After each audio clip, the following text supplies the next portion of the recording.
अस्सलाम जी, मेरा नाम मेहरना समाने का और मैं बुशरा वीडियो ख्वाब फरी मानेका की बड़ी बेटी हूँ। मैंने कभी कोई वीडियो नहीं बनाई, मेरी पहली वीडियो आज तक। ना कभी कोई इंटरव्यू, ना कोई किसी जर्नलिस्ट से बात की, ना कभी कोई बयान दिया। लेकिन ये वीडियो बनाने का सिर्फ मेरा ये मकसद था कि मामा के बारे में इतनी गंदी गंदी बातें सुनने को मिल रही हैं, उन पर इतने गलत गंदे गंदे इल्ज़ाम लगाए जा रहे हैं जो कि मेरे लिए बर्दाश्त करना बहुत मुश्किल था। तो मैंने ये वीडियो बनाई ताकि मैं आप लोगों को असलियत बता सकूँ। मेरे आगे कुरान पढ़े, जो भी बात करूँगी सच करूँगी, और अगर सच नहीं करूँगी तो फिर मैं अल्लाह ताला ही मेरा हिसाब किताब करेगा। दूसरी बात है कि मैं और मेरे बहन भाई हमेशा खामोश इसलिए रहे क्योंकि जब वालिदैन की डिवोर्स होती है तो बच्चे बहुत ज़्यादा इफेक्ट होते हैं। ज़ाहिर बात है, हम बच्चे भी बहुत तकलीफ़ में थे और साइड पिक करना हमारे लिए मुश्किल था क्योंकि हम माँ बाप दोनों से बहुत अटैच थे हैं बल्कि। और मैं मैरिड थी, मेरी जो इन लॉज की फैमिली है उनकी वापसी नून लीग से, तो ऐसे टाइम में खामोश रहना बेहतर था हमारे लिए। कोई भी इल्ज़ाम लगे आज तक या कोई भी बात हो, किसी चीज़ पे भी हमने कोई अपना रद्द अमल नहीं दिया, ना कभी कोई बयान दिया। लेकिन ऐसे जब मामा की बात आई तो मैं ऐसे चुप नहीं बैठा गया, इसलिए हमें मुनासिब लगा कि हम ये वीडियो बना के आप लोगों को इसलिए बताएं। पहली बात तो भी रिसेंटली किसी ने उन पर इल्ज़ाम लगाया जी वो अमलियात करती थी और मेरे बाबा अमलियात के असर में थे, इसलिए पहले कभी उनके बारे में कोई बात नहीं की। ये सरासर झूठ है, झूठा इल्ज़ाम है। मामा को दीन के बारे में जानना, दीन के बारे में पढ़ना, दीन के बारे में नॉलेज हासिल करने का बहुत शौक़ था, पैशन था उनका।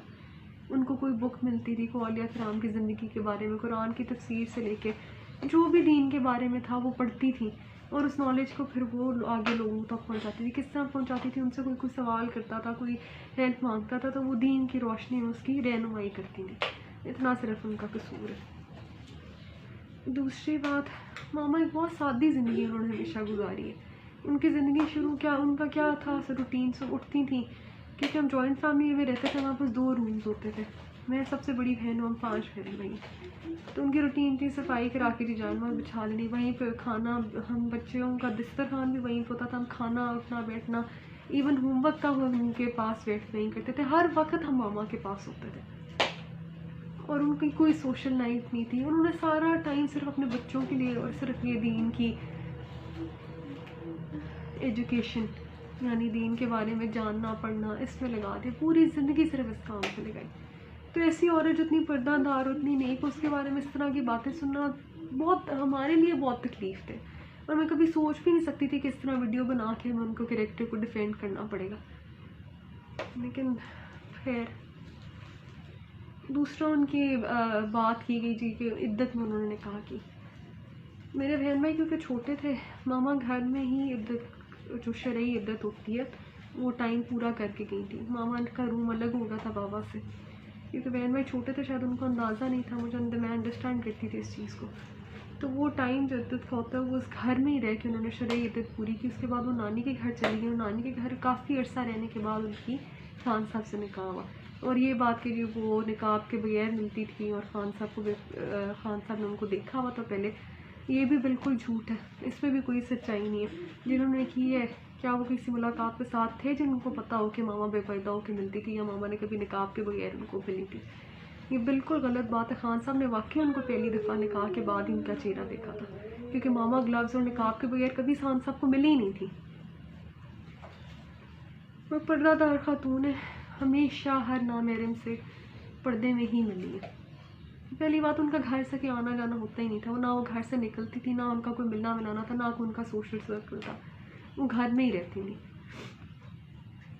तीसरी बात ये है, जो अभी रिसेंटली उन पर केसेस किए गए ज़िना का और इस तरह की गंदी बातें उनके कैरेक्टर पर छाली गई, तो हम बेटियाँ होते हैं, हमारे लिए बहुत तकलीफ थे उनके बारे में ये बातें सुनना।